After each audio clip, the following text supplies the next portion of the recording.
गयो नांद जी जिनंद कर संत रोले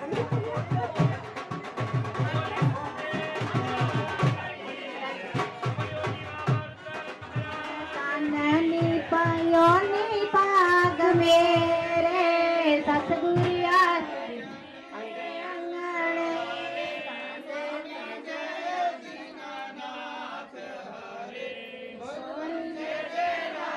श्याम हरे भक्त जनों के संग दास जनों के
राधे श्याम हरे भक्त जनों के संकट दास जनों के सब गुण वाला दूर करे। ओम जय जगदीश हरे।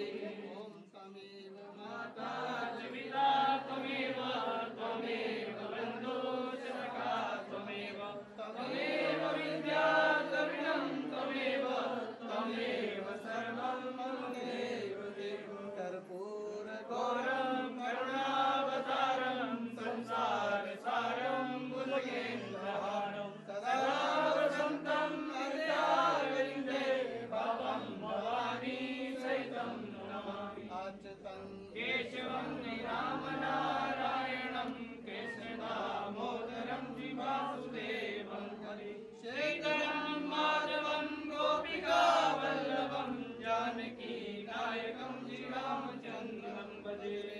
बलवंते बिहारी लाल की जय। सूर्य भगवान की जय। गरुड़ भगवान की जय। तुलसी मैया की जय। शंकर भगवान की जय। अम्बे मैया की जय। गणपति महाराज की जय। नंदीश्वर महाराज की जय। हर हर महादेव। बोलो बांके बिहारी लाल की जय जय श्री राम। श्री कृष्ण गोविंद हरे मुरारी नाथ नारायण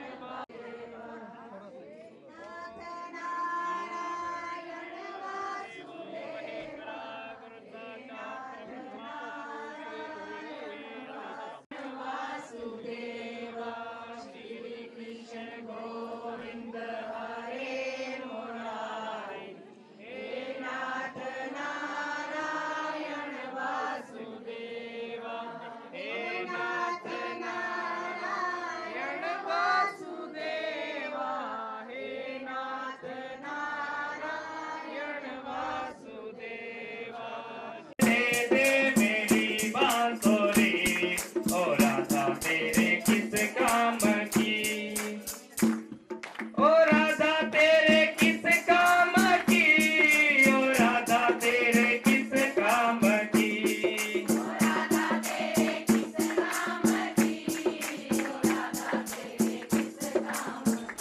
दे दे दे दे मेरी बांसुरी ओ राधा तेरे किस काम की। दे दे दे दे मेरी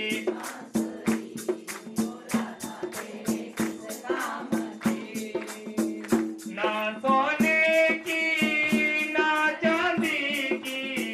ना सोने की ना चांदी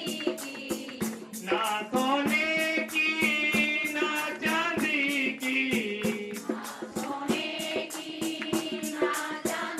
ये तो वृंदावन ओ ये तो वृंदावन ओ ये तो वृंदावन की लकड़ी। ओ राधा तेरे किस काम की। ये तो वृंदावन की राधा तेरे किस काम की। ओ दे दे दे दे मेरी बांसुरी ओ राधा तेरे किस काम की। दे दे दे दे मेरी बांसुरी ओ राधा तेरे किस काम की। ओ राधा तेरे किस काम की। ओ राधा तेरे किस काम की। दे दे दे दे मेरी बांसुरी राधा तेरे किस काम की। ना हीरे की ना मोती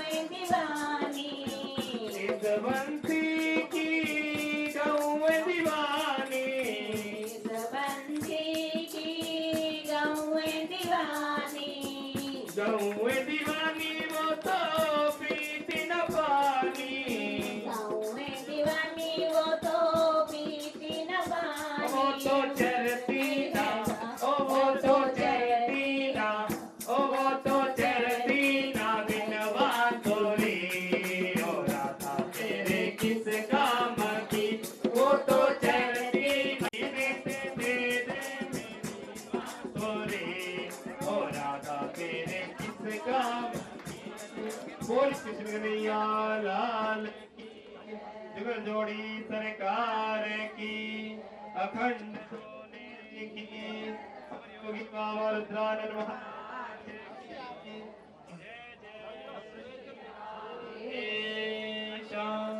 तेरी मुरली की धुन सुन के मैं वृंदावन चला आया तेरी बंसी की धुन सुन के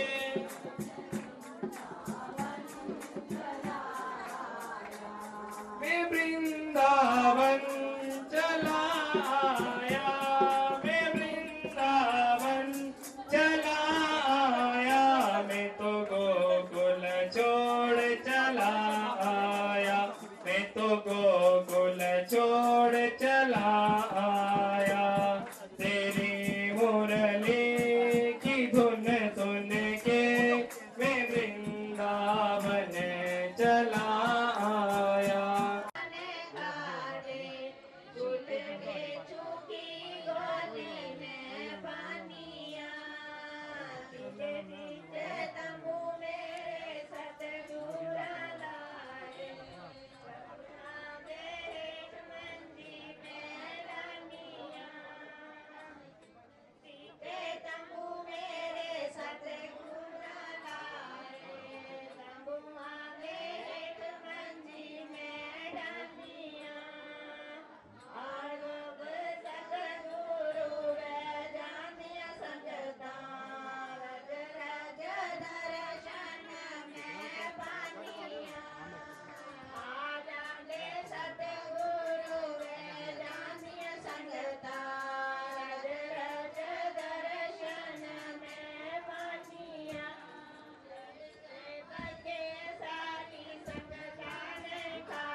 सरस्वती नमः। श्री वेद पुरुषाय नमः। श्री गुरुचरण कमलेभ्यो नमः। कृष्णाय वासुदेवाय देवकी नंदनाय च नन्दगोपकुमाराय गोविन्दाय नमो नमः। वंशी विभूषितकरानवनीरदावा पीताम्बराधरबिम्बफलाधरोष्ठा पूर्णेन्दुसुन्दरमुखादरविन्दनेत्रा कृष्णात् परं किमपि तत्त्वं न जाने। वर्वापीडं नटवर्वपु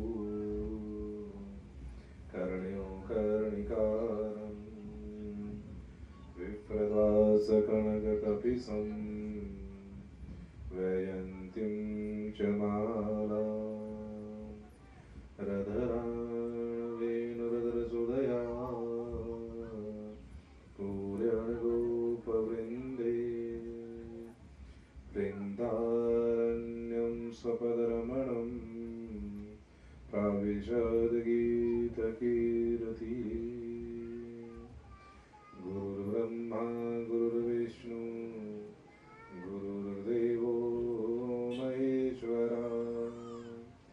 गुरु साक्षात् परब्रह्म तस्मै श्री गुरवे नमः। तस्मै श्री गुरवे नमः।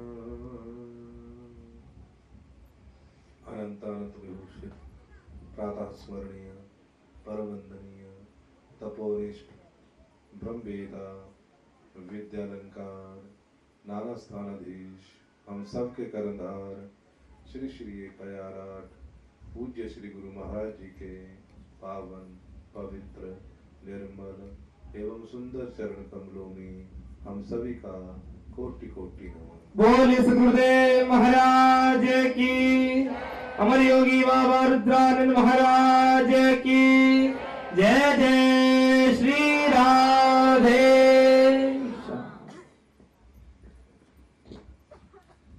पूज्य श्री गुरु महाराज जी की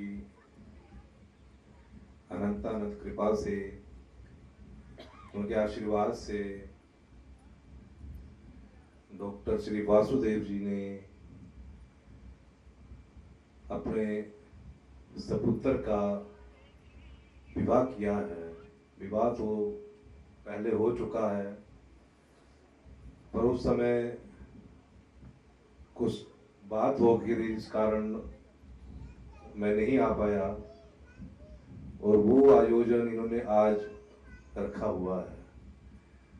पूज्य श्री गुरु महाराज जी की कृपा से, उनके आशीर्वाद से इनके पुत्र का विवाह संपन्न हुआ, और उसके उपलक्ष्य में आज हम ये धार्मिक आयोजन कर रहे हैं। हमें अपने जीवन में कोई भी काम करना हो, चाहे वो बच्चों का विवाह हो, चाहे बच्चों का जन्मदिन हो, चाहे और कोई भी पवित्र शुभ कार्य हम अपने घर में करें, तो उस कार्यों को हमें धर्म के साथ जोड़कर करना चाहिए। आज का युग ऐसा है, युग का प्रभाव ऐसा है कि हम अपने जितने भी पवित्र कर्म है उनको भी अपवित्र कर रहे हैं, उनको भी शास्त्र की मर्यादा के अनुसार नहीं कर रहे हैं। ये हमारे इस जीवन की या इस कलयुग की ये विडंबना है, या इसका प्रभाव है कि हम अपने सनातन धर्म से अच्युत हो रहे हैं, अपने सनातन धर्म से गिर रहे हैं, और हम अपनी मनमानी कर रहे हैं, जिसके कारण हमारे जीवन में, हमारे गृहस्थ में दुख, कलेश, कलह आदि पैदा हो जाते हैं। हमें अपने जीवन के जितने भी कार्य हैं, उन कार्यों को शास्त्र की मर्यादा के अनुसार उस परमपिता परमात्मा को साथ लेकर करने चाहिए, ताकि हमारे जीवन में यदि हम शास्त्र के अनुसार अपने कार्य करते हैं तो हमारा ये जीवन, ये गृहस्थ जीवन दुखों से, कष्टों से निवृत्त होकर सुखमय बन जाता है। लिखा हुआ गीता जी में कि यह शास्त्र विधि उत्सृज्य वर्तते काम कारतः न च सिद्धिमाप्नोति न सुखम न पराम गति।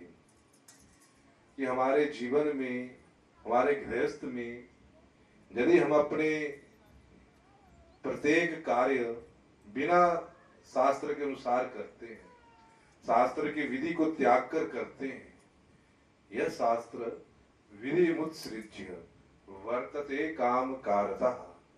हमारे गृहस्थ के जितने भी काम हैं, उन काम करने की विधि को शास्त्रों में बताया हुआ है कि हमें सुबह से लेकर शाम तक अपने जीवन में जितने भी कर्म उनको कैसे करना है। सुबह हमें उठना कैसे है, उठकर पृथ्वी पर पांव कैसे रखना है, उसके बाद स्नान कैसे करना है, पूजा पाठ कैसे करना है, घर में भोजन बनाना है तो वो कैसे बनाना चाहिए, प्रत्येक कार्य जो है वो विधि के अनुसार लिखा हुआ है।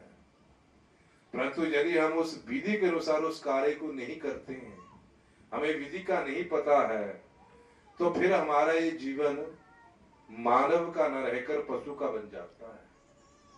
क्योंकि जितने भी शास्त्र हैं, जितने भी वेद हैं, जितने भी पुराण हैं, वो सारे हमारे मानव के लिए बने हुए हैं, पशु के लिए नहीं बने हुए हैं। परंतु यदि मैं मानव होकर भी उस शास्त्र की विधि के अनुसार अपना खाना पीना, उठना बैठना, चलना फिरना नहीं कर रहा हूँ, अपनी मर्जी के अनुसार कर रहा हूँ, तो मेरे जीवन का पतन हो जाएगा। मैं फिर बुराइयों की ओर, कष्टों की ओर, दुखों की ओर चला जाऊंगा। इसलिए हमें शास्त्र की विधि के अनुसार, यह शास्त्र विधि उत्सृज्य वर्तते काम कारक, जो अपनी मनमानी करता है, मन में जो आया वो खा लिया, मन में जो आया वो पहन लिया, मन में जो आया वो किसी को कह दिया, मन में जो आया वहां चले गए, ऐसी जो अपनी मनमानी करता है, कहते न तो सिद्धि मापनोति न सुखम न पराम गति, उसको ना तो उस कार्य की सिद्धि प्राप्त होती है। मैंने अपनी मनमानी से कोई कार्य किया, शास्त्र कहते हैं कि इस कार्य को ऐसे करना है, और मैं अपनी मर्जी से कर रहा हूं, तो कार्य हमारा कभी वो सिद्ध नहीं होगा, वो कार्य कभी फलीभूत नहीं होगा, और ना ही उस कार्य से मुझे कोई सुख प्राप्त होगा, और ना ही फिर परलोक की प्राप्ति होगी। तो हमारा ये जीवन ऐसे ही व्यर्थ चला जाएगा। इसलिए हमें, क्योंकि गृहस्थ आश्रम में जो है वो सबसे पवित्र और सबसे ऊंचा माना गया है। हमारे शास्त्रों में, हमारे वेदों में 4 प्रकार के आश्रम कहे गए हैं। कितने प्रकार के आश्रम हैं? 4 प्रकार के आश्रम हैं। उनके नाम किस किस को याद है? किसी को उनके नाम याद हैं? बस जीवन ही हमारा ऐसा है कि खाने पीने में, सोने उठने में हम अपना जीवन गवा देते हैं। भाई ये जीवन बड़ा अनमोल जीवन है, ये मनुष्य का। ये मनुष्य का जीवन ऐसे थोड़ा नहीं मिल जाता है। ये खाने पीने के लिए, विषय भोग भोगने के लिए थोड़ा नहीं मिला हुआ है। ये जीवन तो उस परमपिता परमात्मा की प्राप्ति करने के लिए मिला हुआ है। खाना पीना, उठना बैठना, चलना फिरना, अपने वंश की वृद्धि करना, कुछ और कर लेना, ये तो पशु पक्षी भी सारा काम कर रहे हैं। परंतु ये मानव मनुष्य की महिमा शास्त्र वेद पुराण गाते हैं कि मनुष्य जैसा कोई शरीर नहीं है, ऐसा मनुष्य का शरीर है। इतना अनमोल शरीर है ये मनुष्य का। इस मनुष्य के शरीर के द्वारा मुझे धर्म के कार्य कर कर, भक्ति कर कर, परमात्मा की आराधना कर कर उस परम पिता परमात्मा को प्राप्त करना है। यदि मैंने ये काम नहीं किया तो मेरा जीवन ये व्यर्थ चला जाएगा। संसार में अनेक काम है, अनेक विधियां हैं, अनेक कुछ है संसार में, परंतु यदि मैं इस संसार में उलझ जाऊंगा, उलझ कर यहीं तक रह जाऊंगा, तो मेरा ये मनुष्य बनना बेकार हो जाएगा। शास्त्रों में लिखा हुआ दुर्लभो मानुषो देहो, ये मनुष्य का शरीर बड़ा दुर्लभ है, बहुत ही दुर्लभ है। मैं जीवन का हर ज्ञान प्राप्त कर लूं, मैं डॉक्टर की पढ़ाई करके डॉक्टर बन जाता हूँ, मैं इंजीनियरिंग की पढ़ाई करके इंजीनियर बन जाता हूँ, मैं और शास्त्रों की पढ़ाई को छोड़कर संसार की पढ़ाई कर लेता हूँ, वे मेरे काम की नहीं है। ये तो इस संसार में तो काम देगी, मुझे पैसा देगी, अर्थ देगी, परंतु मेरा परलोक नहीं बनाएगी। परलोक के लिए मुझे ज्ञान प्राप्त करना, तो शास्त्रों का ज्ञान प्राप्त करना है, वेदों का ज्ञान प्राप्त करना है। वेदों में, शास्त्रों में हमारे जीवन की जीने की कला बताई हुई कि हमें कैसे जीना है, कैसे हमें धर्म की ओर चलना है, कैसे मुझे उस परमात्मा को प्राप्त करना है। ये सांसारिक वस्तुएं इकट्ठी कर लेना, संसारिक विषय भोग प्राप्त कर लेना, ये मेरा लक्ष्य नहीं है। मेरा लक्ष्य तो ये संसार में रहते हुए, संसार का हर कार्य करते हुए, शास्त्र विधि के अनुसार करते हुए, उन कार्यों को कर उस परमपिता परमात्मा की प्राप्ति करना है। यदि मैं वो परमपिता परमात्मा की प्राप्ति नहीं कर पाया तो मेरा जीवन तो व्यर्थ हो जाएगा। तो हमारे जीवन में जीने के लिए कितने आश्रम बताए हुए हैं? 4 आश्रम बताए हुए हैं। वो 4 आश्रम में पहला आश्रम है ब्रह्मचर्य आश्रम। शास्त्र ये भी कहते हैं कि जो ये मनुष्य है, इस मनुष्य को 100 वर्ष जीने की इच्छा रखनी चाहिए। कितना वर्ष जीना चाहिए? 100 वर्ष तक शास्त्रों में हमारी आयु कही हुई है। हर युग में हर मानव की अलग अलग आयु है। सतयुग की आयु अलग होती है, द्वापर की आयु अलग है, त्रेता युग की अलग है, और इस कलयुग की आयु अलग है। इस कलयुग की आयु मनुष्य की 100 वर्ष कही हुई है। कितनी वर्ष है? 100 वर्ष आयु है। हमें 100 वर्ष तक जीने की इच्छा रखनी चाहिए, पर वो तब है कि जब 100 वर्ष जीऊं और 100 वर्ष जीकर मैं धर्म को इकट्ठा करूं, मैं भक्ति करूं, परमात्मा का कीर्तन करूं, उनकी आराधना करूं, सत्संग करूं। तब यदि मैं ये नहीं कर रहा हूं तो मेरा तो एक पल भी इस जीवन पर, इस संसार पर रहना, इस पृथ्वी पर रहना बेकार है। तब तो मैं 100 वर्ष तो क्या, एक पल भी, मुझे एक क्षण भी इस पृथ्वी पर नहीं रहना चाहिए बिना परमात्मा का भजन किए।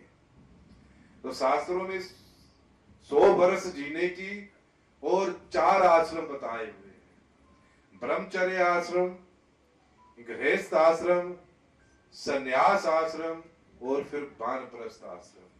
ये 4 आश्रम हमारे जीने के हैं।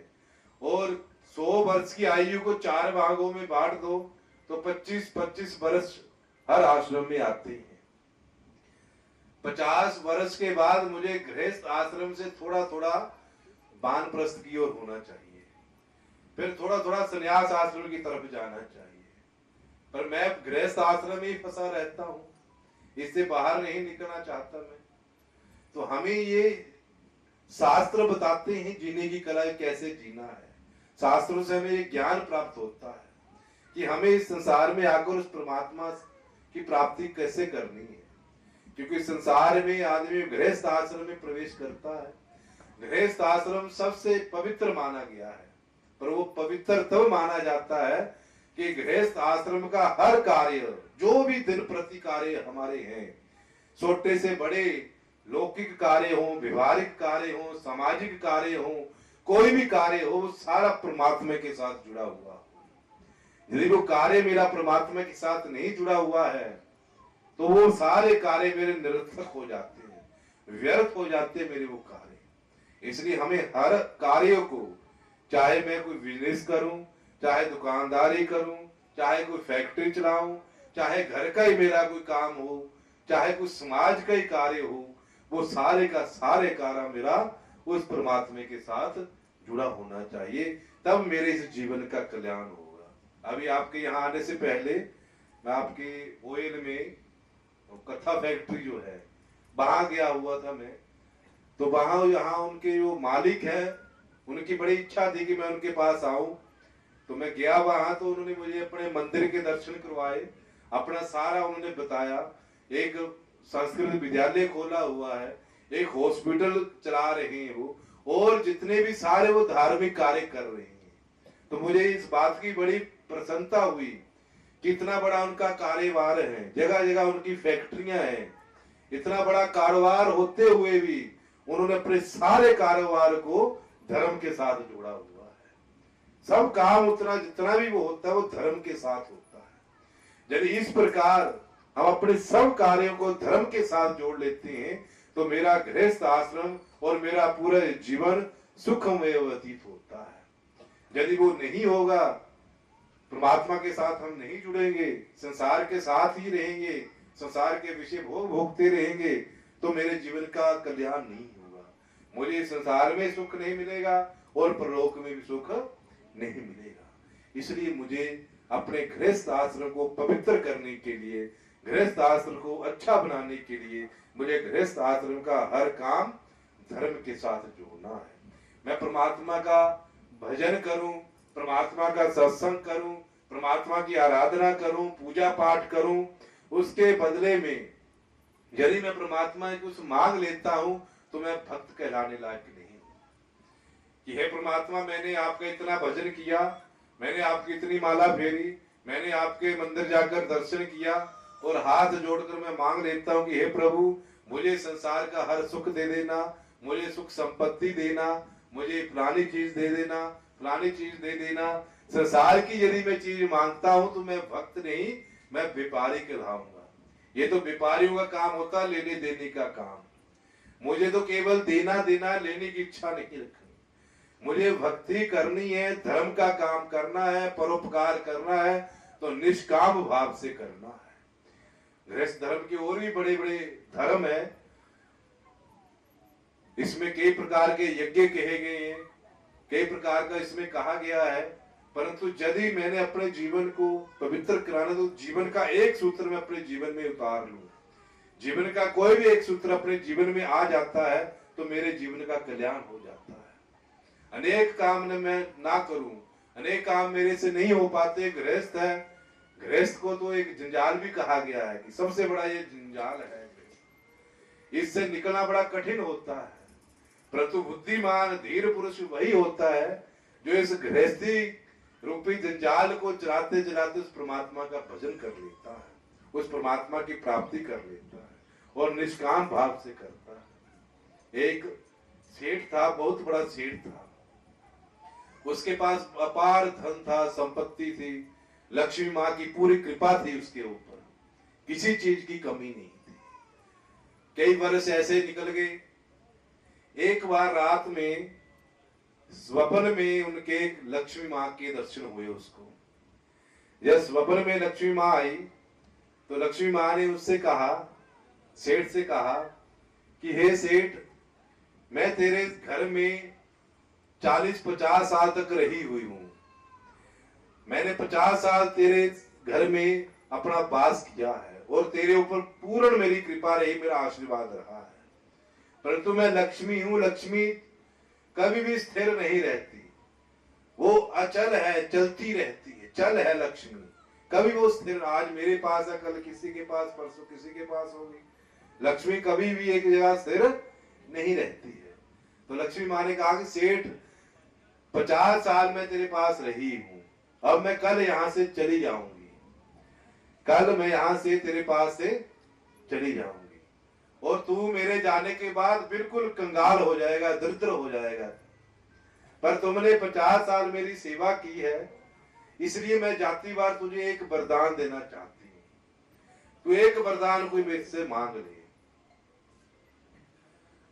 तो सेठ सोचने लगा कि मैं क्या वरदान मांगू। ये सपने में बात हो रही है लक्ष्मी माँ के साथ, सपने में वो कह रही है कि तुम मुझसे कुछ एक वरदान मांग ले।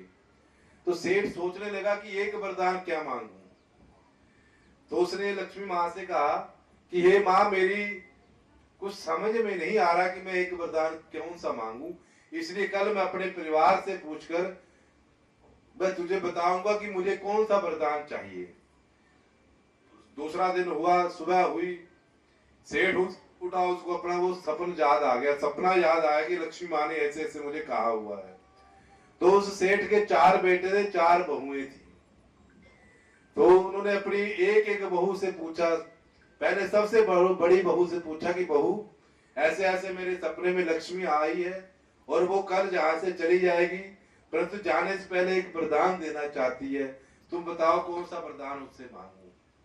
तो बड़ी बहू ने कहा कि पिताजी, आप ऐसा करो, उस लक्ष्मी माँ से अपार धन मांग लो, संपत्ति मांग लो, जितनी मांग सकते हो। पिताजी ने दूसरी बहू से पूछा, उसने कहा कि पिताजी आप ऐसा करो, हमारे शहर के जितने भी जमीन जायदाद तो सारी उनसे मांग लो। हर किसी को संसार की बात सूझती है, हर कोई संसार की बात मांगता है। अब तीसरी बहू से पूछा कि बहू तू बता कि लक्ष्मी माँ से क्या मांगा जाए। तो उसने भी कुछ संसार की तीसरी बात बता दी कि संसार की ये बात मांग लो, ये बात मांग लो, जिससे हमारा गृहस्थ जीवन ठीक रहे। जो सबसे छोटी बहू थी, जब पिता ने उसके पास पूछा, उससे पूछा कि बहू तू बता क्या चाहती है, कि माँ ने एक बार मांगने के लिए कहा, कौन सा एक बार मांगू।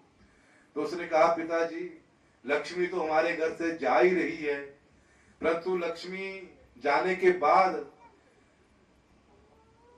किसी ने धन मांगा है, किसी ने जमीन जायदाद मांगी है, किसी ने और कुछ मांगा है, परंतु ये सब कुछ हमारे पास होगा।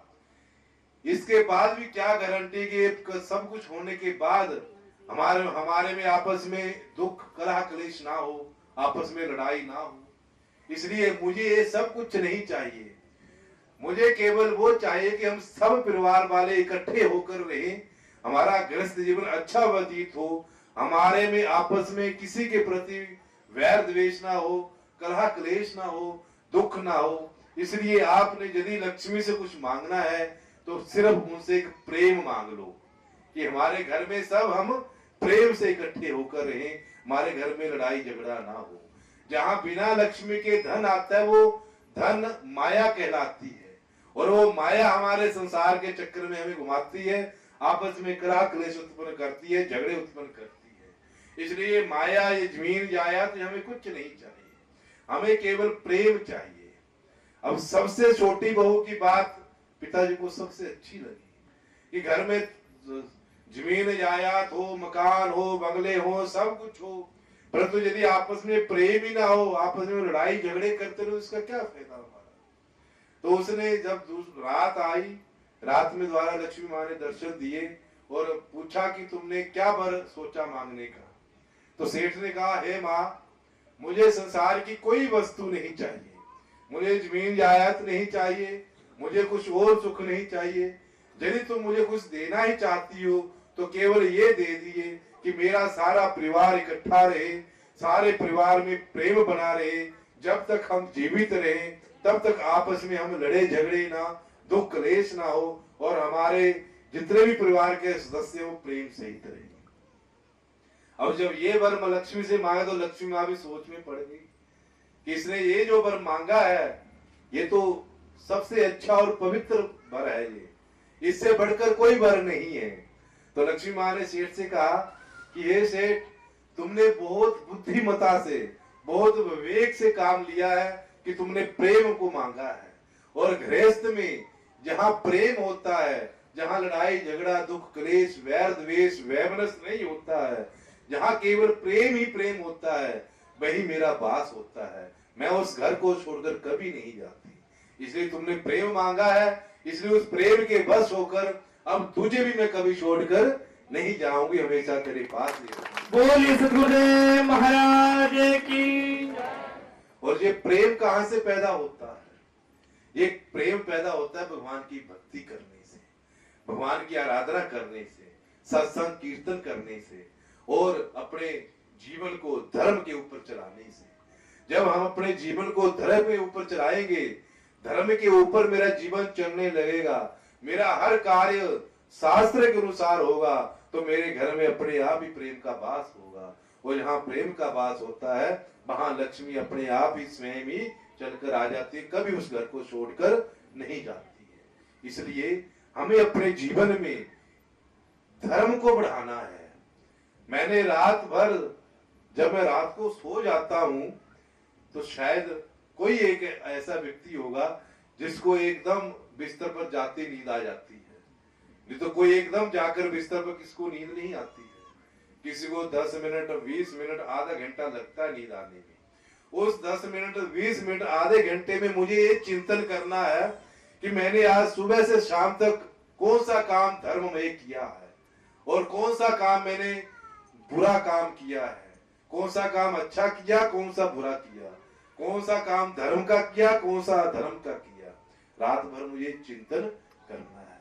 चिंतन कर कर मुझे अपनी त्रुटियों को, अपनी कमियों को, अपनी गलतियों को झांकना है कि आज मैंने धर्म का ज्यादा काम किया, अधर्म का किया।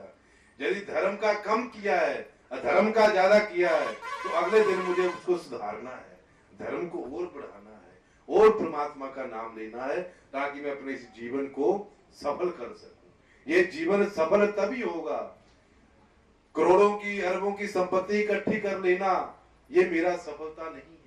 मेरी सफलता यह है कि करोड़ों अरबों का नाम उच्चारण करना परमात्मा का।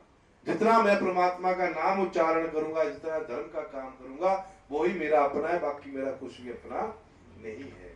तो पूज्य श्री गुरु महाराज जी की अपार कृपा से, उनके आशीर्वाद से डॉक्टर श्री वासुदेव जी ने हमारे सबके कल्याण के लिए, हमारे जीवन में हमें क्या करना चाहिए क्या नहीं करना चाहिए उसके लिए ये धार्मिक आयोजन किया है। पूज्य श्री गुरु महाराज जी की इनके ऊपर अपार कृपा है। ये भी महाराज जी के परम भक्त हैं। हर संक्रांति को इनके अमलहड़ में दर्शन होते हैं, आते हैं वहां पर। तो पूज्य श्री गुरु महाराज जी का अपार आशीर्वाद, उनकी कृपा इनके ऊपर बनी रहे। इनके सपुत्र का विवाह हुआ है, उस वर और वधू पर पूज्य श्री गुरु महाराज का आशीर्वाद रहे, उनकी कृपा रहे। इनका घर सुखमय, प्रेममय, भक्तिमय, धर्ममय बने और ये ऐसे परमात्मा की आराधना करते रहें, सत्संग करते रहें। तो एक बार फिर आप सभी की ओर से आपके पूज्य श्री गुरु महाराज जी के पावन, पवित्र, निर्मल एवं सुंदर चरण कमलों में कोटि कोटि नमन, कोटि कोटि नमन। ओम ओम ओम।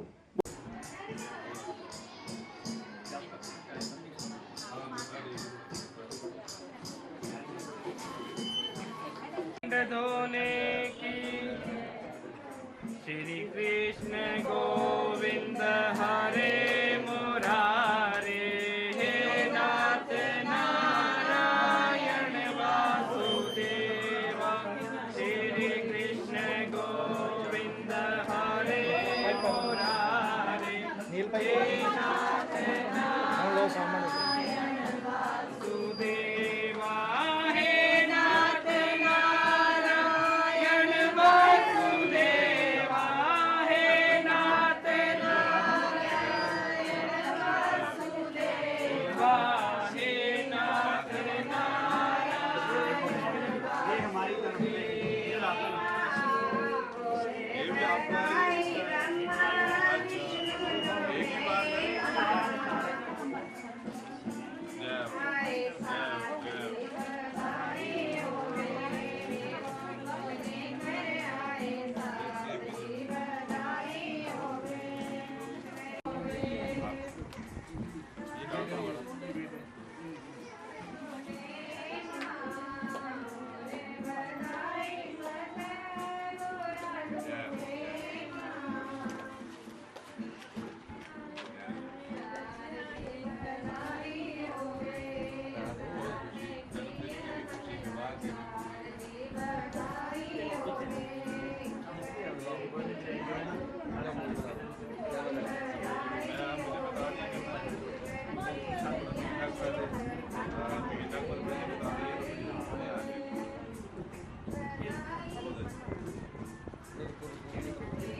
नारायण नारायण नारायण भजमन नारायण नारायण नारायण भजमन नारायण नारायण नारायण।